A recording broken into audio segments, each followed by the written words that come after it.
तर नमस्कार मित्रांनो, आजची कहाणी आहे आई एकविराची.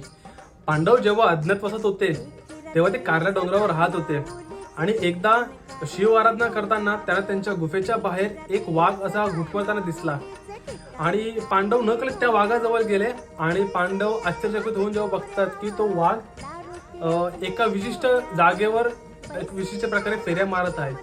आणि जेव्हा पांडव त्या वाघाला पाहण्यासाठी तिथे गेले तेव्हा त्यांना तिकडे दिसलं की तो त्या जागेवर एक अशी लिंबाच्या पानांच्या मागे एक अशी मूर्ती आहे आणि ती मूर्ती दुसरी नसून एकविरा आईची होती. आणि तेव्हा त्या मूर्तीला पांडवांनी पूजन केले. त्यानंतर एकविरा आईने पांडवांना आज्ञा दिली की माझं इथे एक मंदिर बांधा, पण तो मंदिर एक रात्रीत बांधला पाहिजे.